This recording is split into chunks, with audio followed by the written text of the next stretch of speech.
Es un gran gusto saludarlos, compañeros. Bienvenidos al curso de módulo de competitividad 1, economía empresarial. Recordemos que hoy nos toca la semana número 9, pero antes de iniciar con la semana número 9, voy a tocar algunos aspectos que están pendientes todavía del tema de análisis financiero. Terminando esa explicación, cierro la presentación correspondiente y abro la presentación o el material de la semana número 9. Así es de que, por favor, para que estén ahí para que estén en sintonía con esta situación. Y también otro aspecto previo que quiero comentarles es que si tienen donde anotar, por favor, vayan anotando para que no después estén preguntando por correo lo mismo, sino que les llegue toda la información y quede clara. Del 11 al 15 de abril, es decir, la semana de la Semana Santa, va a estar colgada en el sistema la tarea. ¿En qué consiste la tarea? Pues es un video donde hay una explicación de qué es lo que ustedes tienen que hacer. Normalmente son algunas investigaciones que tienen que hacer de algunos temas que se les dejan. Entonces, en esa semana va a estar colgada la tarea. ¿Qué es lo que tienen que hacer entonces? Ingresar al sistema, así como entran a sus clases, ver el video de la tarea, ahí están las explicaciones, hacer lo que el video les indica y estar preparados porque la siguiente semana, que es la semana del 18 al 22, va a ser la evaluación de la tarea. ¿Y cómo se evalúa la tarea? Igual en la plataforma. Ahí es donde eh, ustedes van a evaluarse de la tarea que realizaron, es decir, de la investigación que realizaron la semana anterior. Entonces, abren ahí la evaluación y contestan la tarea. ¿En base a qué? Pues en base a la investigación o a la tarea que van a realizar ustedes en la semana del 11 al 15 de abril. Entonces, por favor, ya cuando llegue esa fecha, ingresan a la plataforma, hacen la tarea, es decir, los temas de investigación, los tienen ahí listos, preparados, y la siguiente semana, del 18 al 22 de abril, va a ser la evaluación de esa tarea. Así es como se trabaja, así es la mecánica de la tarea. Eso significa que a mí como docente no me tienen que enviar ninguna tarea, no me tienen que enviar nada, absolutamente nada. Únicamente tienen que hacer la investigación que va a estar explicada en un video y ese video va a estar colgado en la semana del 11 al 15 de abril y en la semana del 18 al 22 de abril va a ser el periodo para que contesten ustedes la tarea. Si ya quieren contestarla el 22 de abril a las 7 de la noche, ya no se va a poder porque la plataforma la cierran el 22 de abril a las 6 de la tarde. Entonces, para que tengan cuidado, es decir, que pueden hacerla el 18, el 19, el 20, el 21 o a más tardar el 22, pero durante el día. Esa es la situación con la tarea. Entonces, ahora voy a explicarles dos puntos que quedaron pendientes de la semana número 8. Recuerden que estamos viendo el análisis financiero. Y ya vimos que el análisis financiero, hay varios métodos que podemos utilizar. Ya vimos lo relacionado al método vertical, es decir, a ese método que se basa en porcentajes relacionados a las ventas en el caso del estado de resultados y a los activos en el caso del balance general. Ya vimos también el método horizontal, Y también la semana pasada empezamos a ver las razones financieras. Vimos dos razones financieras, el margen de utilidad neta y el rendimiento o el margen sobre el capital contable. Ahorita vamos a ver esta que ustedes están viendo en su pantalla, que es la razón circulante. Esto como parte de los indicadores de liquidez. Recordemos que la liquidez es la disponibilidad de efectivo que pueda tener una entidad. Es decir, si tiene dinero en el banco, tiene liquidez, pero para ver si esa liquidez es buena, hacemos la prueba de la razón circulante. Y la razón circulante la encontramos o la determinamos mediante una fórmula. Y la fórmula es el activo circulante dividido pasivo a corto plazo. Para que no se compliquen, el activo circulante también le llamamos activo corriente. Y el pasivo a corto plazo también le llamamos pasivo circulante o pasivo corriente. El nombre es indistinto acá. Lo que sí es importante saber que el activo circulante o el activo corriente, si ustedes quieren llamarle así, son aquellos bienes que controla la empresa que son efectivo o que se pueden convertir rápidamente a efectivo. Entonces, entre las cuentas del activo circulante, y por favor, eso sí, vayan apuntándolo, o entre las cuentas de activo corriente, que viene siendo lo mismo, activo circulante y activo corriente es lo mismo. Entre ese grupo de cuentas tenemos una cuenta que se llama efectivo. ¿Y qué es el efectivo? Pues son los billetes y monedas que tiene a su disposición la empresa para poder comprar o para poder pagar algunos gastos. Ese es el efectivo. La otra cuenta del activo corriente es una cuenta que se llama bancos. Y esta cuenta pues registra las cuentas de depósitos monetarios o de ahorros que tengan las empresas en los distintos bancos del sistema. En otras palabras, si la empresa tiene una cuenta en X banco, una cuenta monetaria y ahí tiene 30,000 quetzales, pues esa cuenta forma parte del activo corriente o del activo circulante. ¿Por qué? Porque ya es efectivo. Es decir, con girar un cheque ya se convierte eso a efectivo. La otra cuenta del activo corriente o del activo circulante son las mercaderías o los inventarios. Es decir, lo que le queda a la empresa de mercaderías al final de un periodo. Si la empresa vendiera calculadoras, por ejemplo, y el 31 de diciembre le sobraron de las compras de calculadoras que hizo, no vendió todas, sino que le sobraron 10 calculadoras, a 1,000 quetzales cada calculadora, entonces en inventario final tiene un valor de 10,000 quetzales. Eso es un activo corriente porque si bien es cierto que no es efectivo, a la hora de vender esa calculadora, pues ya se convierte a efectivo.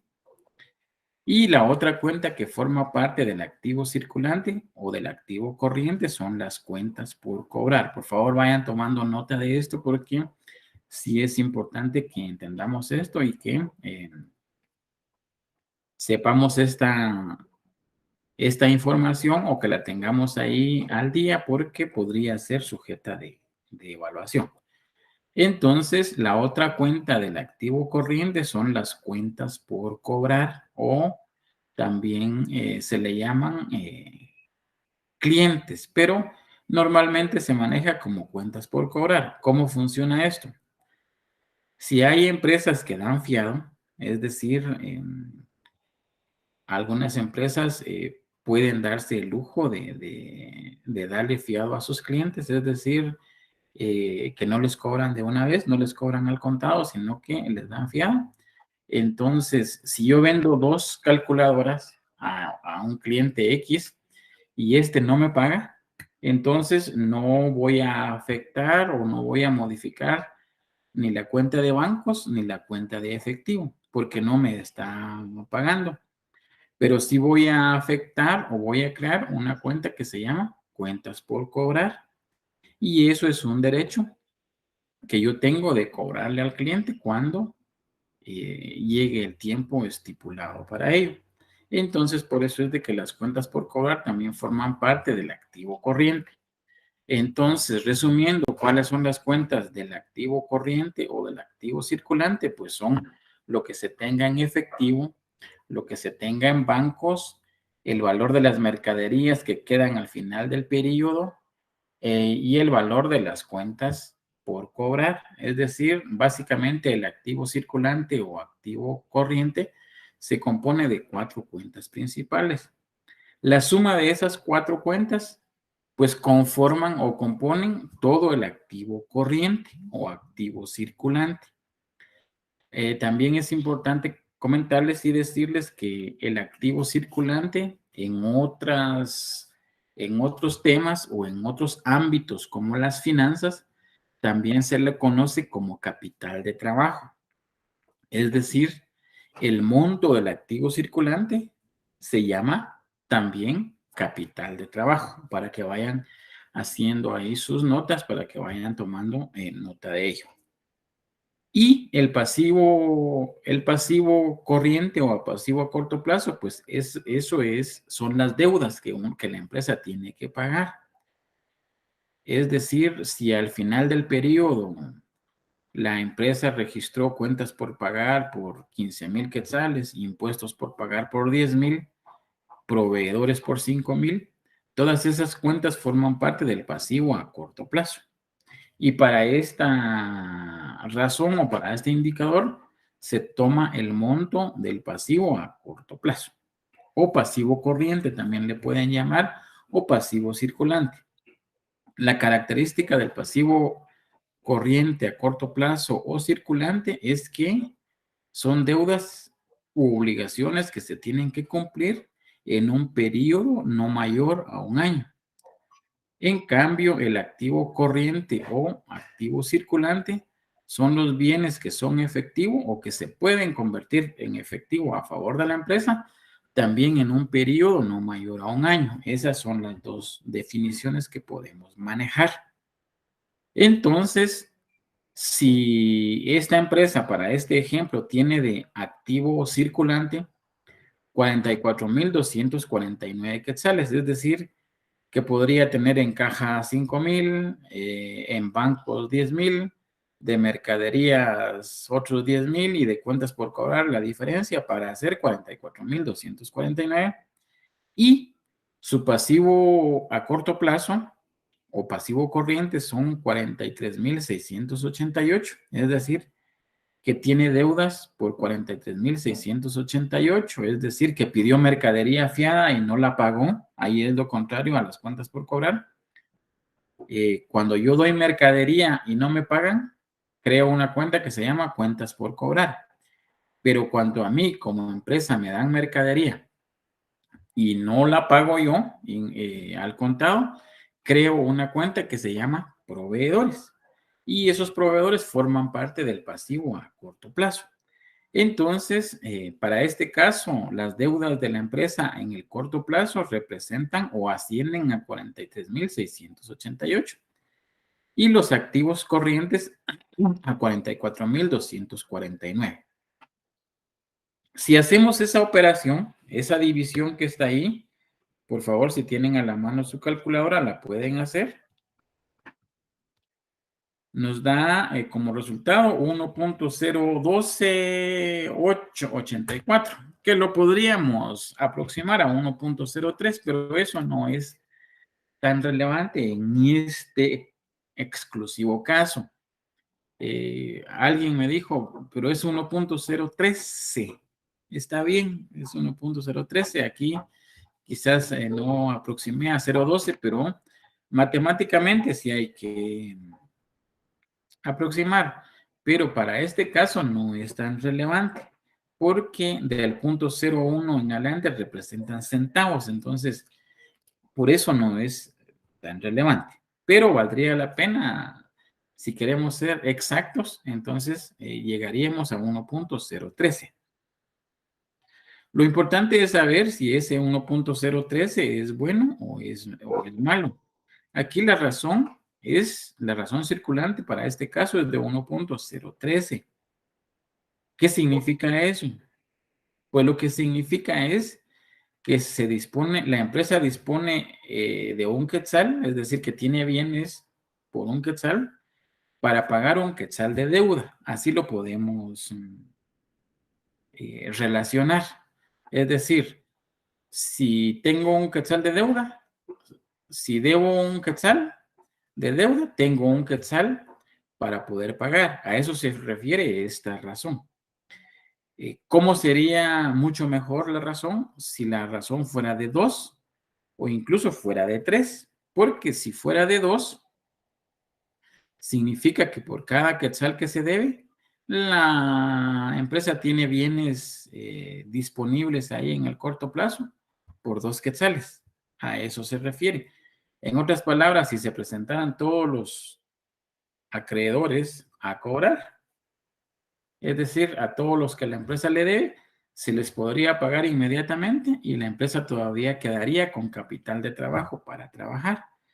Pero en este caso, como la razón es de 1, si se tuviera que pagar las deudas, la empresa se quedaría sin nada. Es decir, se quedaría sin efectivo, se quedaría sin las cuentas en los bancos, se quedaría sin mercaderías y también comprometería las cuentas por cobrar con esta razón de 1. Por eso nos indica la descripción que mientras más alta sea la razón circulante, es mucho mejor. 1 está en el límite, 1 está en el filo de la navaja, 2 ya está más o menos y 3 sería lo ideal, porque si yo tengo 3 quetzales y debo 1, significa que tengo 2 quetzales netos, si lo quisiéramos ver así. Porque si tengo 3 quetzales y me viene a cobrar la persona a la que yo le debo un quetzal, entonces les doy un quetzal y me quedan 2 quetzales para seguir trabajando. Así podemos interpretar acá la razón circulante. Pero como en este caso la razón circulante es de 1, entonces se complica un poquito. Muy bien, vamos a avanzar ahora con los indicadores de utilización de activos. Ya hablamos un poquito de las cuentas por cobrar. Recuerden que las cuentas por cobrar son los montos que los clientes le deben a la empresa por concepto de mercadería. Es decir, si yo vendí 3 calculadoras pero no me pagaron, entonces no recibí dinero, sino que lo que crea ahí es un derecho. Y ese derecho se llama cuenta por cobrar. Como es un derecho, es un activo. Y como voy a cobrarlo en el corto plazo, supongo, en un periodo menor a un año, entonces forma parte del activo corriente. Pero aquí este índice se refiere a las veces en las que la empresa le cobra a sus clientes sus deudas. Por eso, si ustedes ven la descripción, dice que la rotación de cuentas por cobrar mide la capacidad que tiene la empresa para recuperar los créditos concedidos. Mientras más alto sea el indicador, la rotación es más alta, lo que significa que la cobranza es eficiente. Para el efecto significa que se cobra la totalidad de la cartera 10 veces al año. Lo que nos dice la descripción es que mientras más alta sea la razón de rotación de cuentas por cobrar, es mucho mejor. ¿Por qué razón? Porque significa que hay mucho dinamismo y hay mucha coordinación entre las ventas que se dan fiado y las cuentas que se logran recuperar o las cuentas que se cobran. Para poder determinar este índice, dividimos ventas, que ese monto lo encontramos en el estado de resultados y se refieren a las ventas de un año, pero podríamos hacer a veces por periodos más cortos, pero lo más recomendable es que el periodo sea de un año. Entonces, las ventas que vamos a tratar acá se refieren a las ventas de todo un año. Y esas ventas se dividen entre las cuentas por cobrar. ¿Cuáles son las cuentas por cobrar?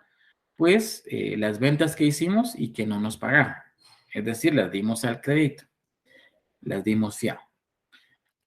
En el entendido o suponiendo que de ventas la empresa tuvo 162,709 quetzales y las cuentas por cobrar 16,914, el índice de rotación de cuentas por cobrar es de 9.61 veces.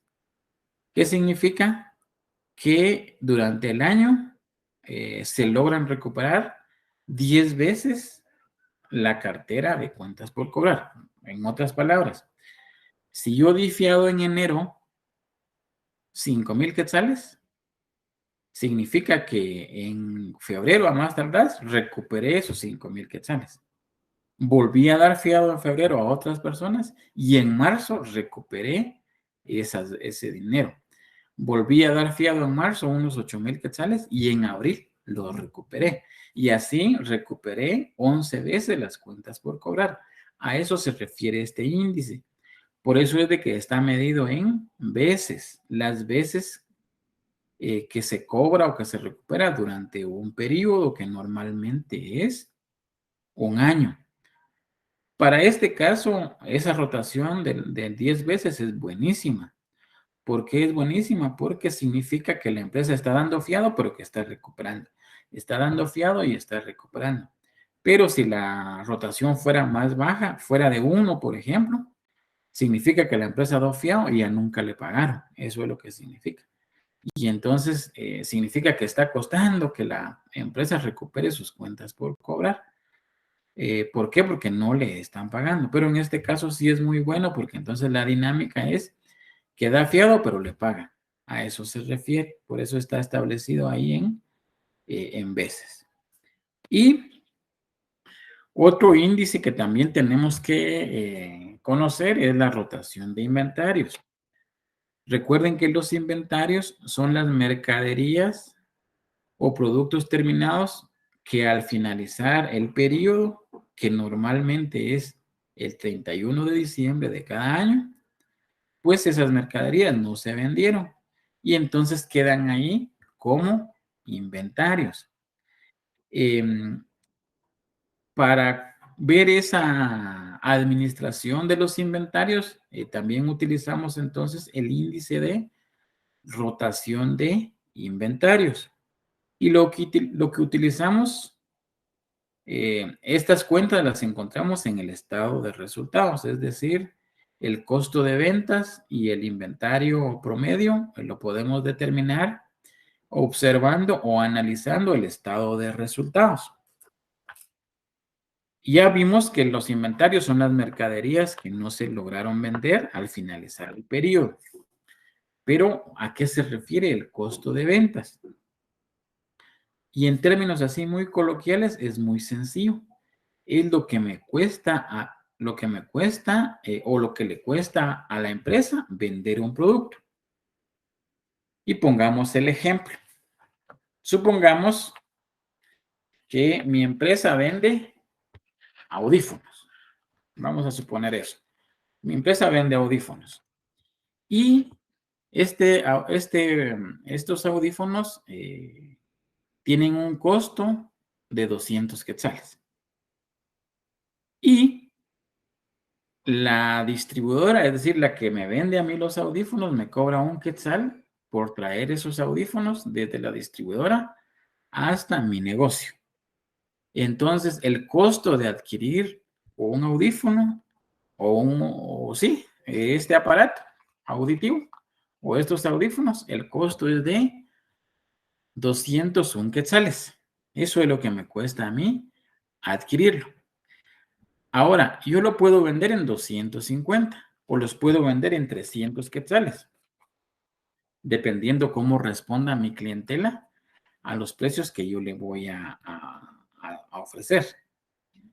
Si lo vendo en 250 quetzales, entonces el audífono que me costó 201 quetzales, yo lo vendo en 250 quetzales. Y mi ganancia, mi margen de ganancia son 49 quetzales. Pero entonces, ¿cuál es el costo de vender estos audífonos? El costo de vender estos audífonos es el costo de compra más el costo de transporte, que en este caso serían 201 quetzales. Entonces, mi costo de ventas es de 201 quetzales. Por supuesto que yo se los estoy ejemplificando para un solo producto, Pero como las empresas tienen hasta 2,000 productos, entonces hay que sacar el costo de ventas de acuerdo a lo que cuesta cada uno de los productos. Pero eso ya hay sistemas de software muy avanzados que pueden hacer esa tarea de manera muy rápida. Pero para que entendamos el concepto, así funciona. Ese es el costo de ventas entonces. Si el costo de ventas es de 98,460 quetzales, es decir, el costo de haber vendido todas las mercaderías es de 98,460 quetzales y los inventarios representan 11,015 quetzales, significa que la rotación de inventarios es de 8,93 veces. ¿Qué significa eso? Que por lo menos 9 veces en el año se estuvo renovando el inventario. Es decir, yo tenía 10 calculadoras en enero, las vendí todas, volví a comprar calculadoras y las volví a vender todas y volví a comprar calculadoras y las volví a vender todas. A eso se llama rotación de inventarios, es decir, cuántas veces se renueva o se renova el inventario en un año. Si ustedes ven la descripción, nos dice que indica la rapidez con que se compra, con que se transforma y con que se vende la mercadería. El resultado expresa las veces en que la inversión de este tipo de activos es vendida durante un periodo. Para este caso, la totalidad del inventario se renueva o se renova cada 41 días. ¿Por qué razón? Porque si rota 9 veces o 8,93 veces al año, si dividimos 365 días que tiene el año entre esas 8,93 veces que se cambia el inventario, eso nos da como resultado 41 días. Es decir, que el inventario no está más de 41 días en la empresa. Es decir, se renueva muy rápido. Para empresas con productos perecederos es buenísimo esto porque hay productos que no duran más de 2 meses y entonces eso significa que la empresa tiene un ritmo muy bueno y que está comprando y está vendiendo, está comprando y está vendiendo y es excelente. A eso se refiere la rotación de inventarios. Y el último índice de este tema, pues es la relación del pasivo total o activo total. Recuerden que el activo total son todos los bienes y derechos que controla la empresa. Y el pasivo total son las deudas y las obligaciones que tiene la empresa. En otras palabras, si mi activo total es esta calculadora y esta calculadora vale 500 quetzales, pero para poder comprarla yo presté 300 quetzales, significa que mi activo total son 500, pero mi pasivo total son 300 quetzales. Y entonces, en ese contexto, podemos nosotros determinar la relación que hay del pasivo total contra el activo total. Lo que hacemos es muy sencillo, dividir el pasivo total entre el activo total. Y la diferencia, pues, es el indicador. Para este caso, significa que el 61% de los activos está siendo financiado con deuda. Es decir, la empresa tiene maquinaria, tiene cuenta en el banco, tiene vehículos, tiene mercaderías, tiene equipo, tiene computadoras, sí, pero para poder adquirirlos hizo préstamos, a eso se refiere. Y está financiado o el activo total está financiado con 61% de deuda. Si yo fuera analista bancario, la empresa me presenta sus estados financieros y a la hora de hacer la relación de activo total a pasivo total, yo veo este indicador, yo como analista no le concedería el préstamo a la empresa. ¿Por qué razón? Porque la mayor parte de sus activos, es decir, el 61% de sus activos está comprometido con otros acreedores, con terceras personas, que en determinado momento van a reclamar derechos sobre esos activos.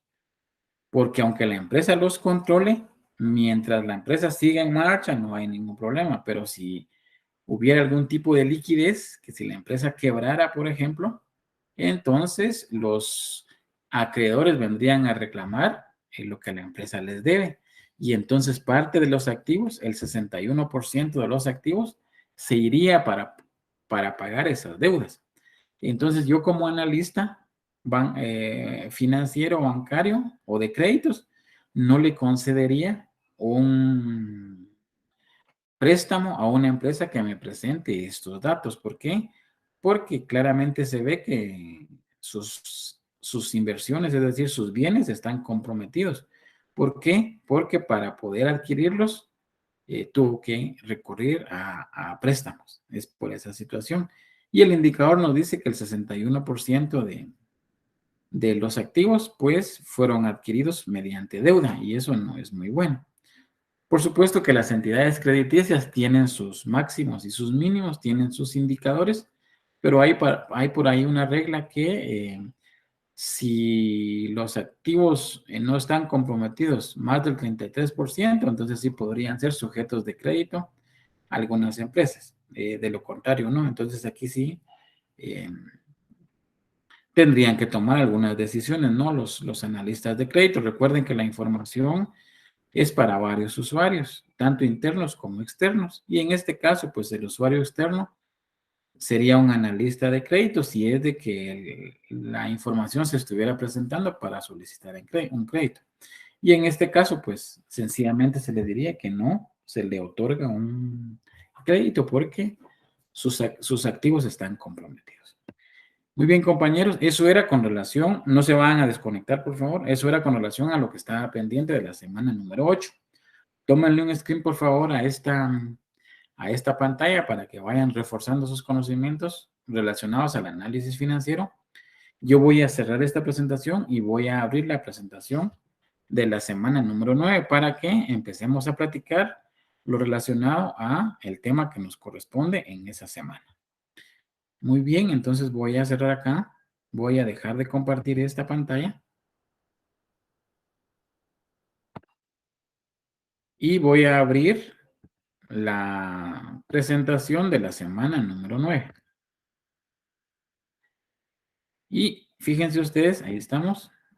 Fíjense ustedes que la semana número 9 se refiere a los elementos del marco lógico. Es decir, aquí nos vamos a olvidar un poquito de la contabilidad, nos vamos a olvidar del activo, nos vamos a olvidar del pasivo, nos vamos a olvidar eh, del análisis financiero, del estado de resultados, del balance general, y vamos a entrar a un tema nuevo que es el marco lógico. Y lo que vamos a ver, pues son ahorita algunos elementos muy importantes para este tema, o para esta herramienta, mejor dicho. El objetivo de la clase, conocer los conceptos básicos y elementos del marco lógico. Eso es lo que pretendemos con esta clase. Obviamente, para poder entender todo lo relacionado al marco lógico, tenemos que saber qué es el marco lógico. Y el marco lógico, pues, no es más que una herramienta que facilita el proceso de conceptualización, diseño, ejecución y evaluación de proyectos. Su énfasis está centrado en la orientación por objetivos. Y recordemos que los proyectos, la mayoría de proyectos salen de necesidades insatisfechas. Y esas necesidades insatisfechas pues pueden ser problemas económicos, empresariales, sociales, etcétera. Entonces, si el marco lógico nos ayuda a conceptualizar, diseñar, ejecutar y evaluar los proyectos, eso nos obliga a que entonces se debe hacer una investigación previa para poder desarrollar un proyecto. Y el marco lógico es una herramienta que facilita ese proceso, ese proceso. Vale la pena decirles también que su énfasis está centrado en la orientación por objetivos, es decir, vamos a alcanzar determinado objetivo o determinados objetivos si solo si trabajemos sobre las causas de los problemas. Esa es la verdadera situación y la verdadera riqueza del marco lógico. Es muy importante que aprendamos estos conceptos por varias situaciones. Número uno, porque es una herramienta que muchas instituciones internacionales, como por ejemplo USAID y la Unión Europea, piden para sus propuestas de proyectos. Es decir, estos programas muchas veces tienen subvenciones económicas para que algunas entidades o empresas puedan aplicar para poder desarrollar un proyecto. Y lo que ellos exigen es que esos proyectos o esas propuestas de proyectos vayan estructuradas bajo los conceptos del marco lógico. Esa es una situación. Eso lo hace la USAID por regla general y también la Unión Europea ya está implementando pues esas disposiciones para que de acuerdo a el marco lógico pues se presenten las propuestas de proyectos. Y número 2, porque la universidad para sus programas de graduación, es decir, para sus tesis, pues tiene como norma que todas esas investigaciones se realicen bajo la metodología del marco lógico.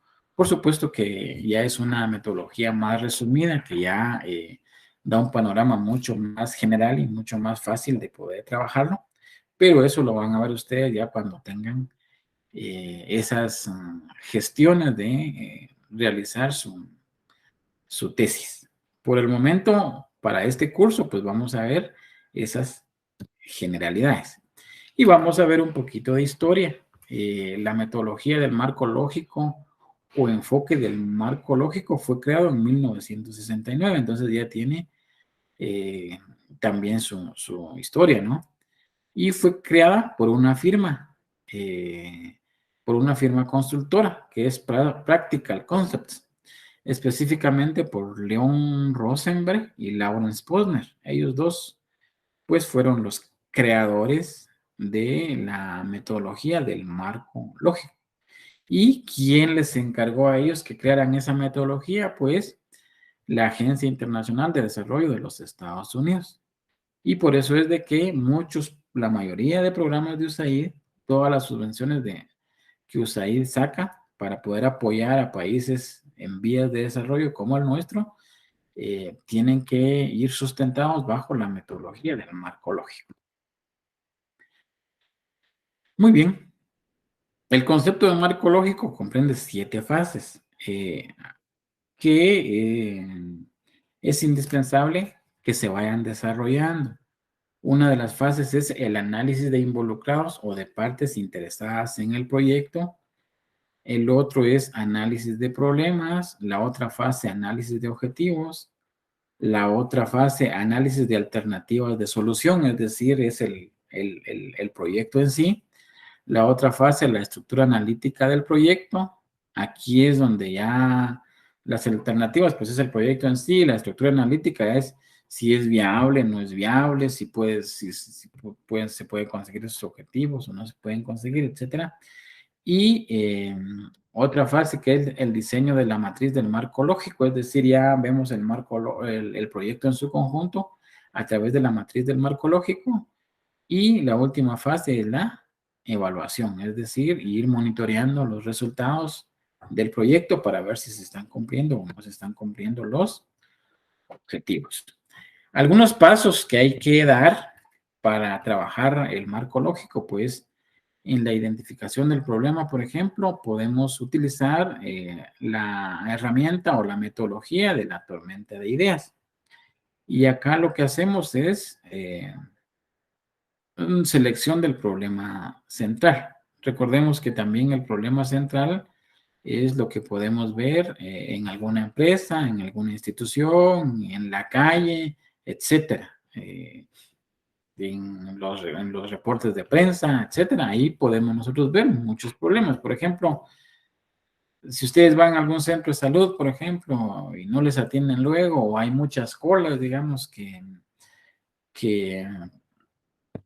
no permiten el flujo rápido de personas, pues ahí hay un problema. Y entonces se puede investigar, se puede ahondar y se identifica ese problema, se identifican sus causas y se proponen los objetivos y ya se va armando el proyecto. Entonces, para identificar el problema, por supuesto que entonces una tormenta de ideas se puede utilizar. Para poder analizar el problema, es decir, el paso del análisis de problemas, el instrumento es el árbol de problemas, es decir, hay una herramienta que se llama árbol de problemas que nos ayuda a analizar el problema. Y lo que da como resultado ese paso es el análisis de causas y efectos. Recordemos que todos los problemas tienen una causa o tienen varias causas y tienen un efecto o tienen muchos efectos. La idea es que nosotros identifiquemos plenamente las causas principales y al trabajar sobre las causas principales, obviamente los efectos que son negativos se van a convertir a positivo. Es muy sencillo. Por ejemplo, si a mí me doliera la cabeza ahorita y yo me tomo un analgésico, yo estoy tratando el efecto, porque el dolor de cabeza puede ser resultado de algo más, podría ser más serio o de una causa, eh, no sé, podría ser un poco más complicada. Pero, ¿qué pasa entonces si yo me hago pruebas físicas, pruebas de sangre, pruebas de colesterol, pruebas de diabetes, un montón de pruebas? Y entonces ese diagnóstico me va a ayudar a encontrar la causa principal.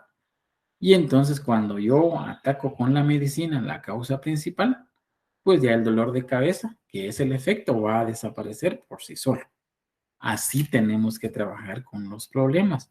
Y para eso nos sirve el marco lógico. A atacar esas causas principales que causan esos efectos negativos. Y cuando atacamos las causas principales, esos efectos negativos sencillamente se convierten en efectos positivos. Eso es lo que vamos a ir viendo a lo largo de esta y otras sesiones. El análisis de objetivos, pues, utilizamos el árbol de objetivos y aquí es donde encontramos los medios y los fines, es decir, cómo es de que vamos a hacer para solucionar el problema. El análisis de alternativa, pues aquí utilizamos un árbol de alternativas y seleccionamos la mejor alternativa.